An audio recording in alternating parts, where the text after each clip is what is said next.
যখন আপনি মারা যাবেন, দুনিয়া থেকে বিদায় নেবেন, মানুষজন কেউ বলবে না আজকে বৃষ্টির দিন দাফন করিস না, কেউ বলবে না যে তারা 2টা দিন রাখ, কেউ বলবে না।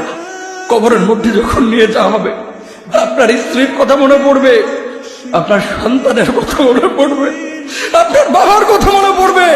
সবচাইতে বেশি কষ্ট আপনাকে যে জিনিসটা দেবে, কি নিয়ে কবরে ঢুকলাম, কেন সুদ খাইছিলাম, কেন ঘুষ খাইছিলাম, কেন কবরের জিন্দেগির জন্য প্রিপারেশন নেই নাই।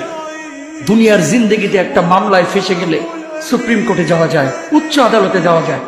আখিরাতের জিন্দেগিতে কোনো মামলায় ফেসে গেলে পালাবার কোনো আর পথ নাই। চলে যেতে হবে।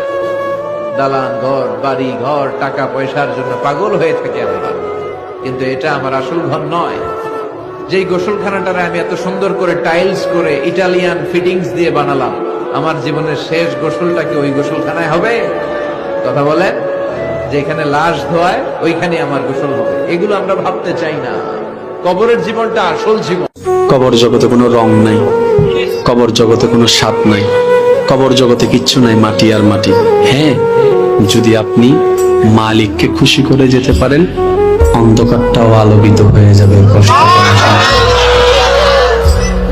আপনার কবরের চিন্তা আপনি করেন, আমার কবরের চিন্তা আমি করব। আপনি আমাকে বেশি থেকে বেশি উৎসাহ দিতে পারবেন, ভাইয়া কবরটা সাজাইলা, সারা জীবন শান্তিতে থাকতে পারবেন। এটা হচ্ছে মুসলমানের নিয়ম। বলেন, কবর প্রতিদিন ডাক দিয়ে বলে আনা বাইতুদ দুধ। প্রত্যেকের কবর প্রত্যেককে ডেকে বলে, ও আল্লাহর বান্দা, জানো আমি পোকামাকড়ের ঘর, পোকামাকড়ের ঘর। তুমি তো সেই বান্দা যে একটা মশা কানের পাশ দিয়ে উড়ে গেলে তোমার ঘুম বন্ধ হয়ে যায়, চোখ মিলে যায়। একটা মশার গুনগুন আওয়াজ সহ্য করতে পারো না।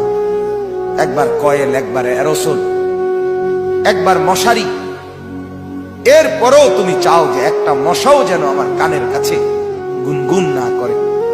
তো 5 ঘন্টার ঘুমের জন্য, 6 ঘন্টার ঘুমের জন্য বান্দা এই যত্ন নিলা, অনন্তকাল কিংবা বছরের পর বছর কবরের যে ঘুম দিবা, পড়ে থাকবা সেই ঘরে, পোকা মাকড়ের ঘর, সেই ঘরে তুমি ঘুমাইবা কেমনে, থাকবা?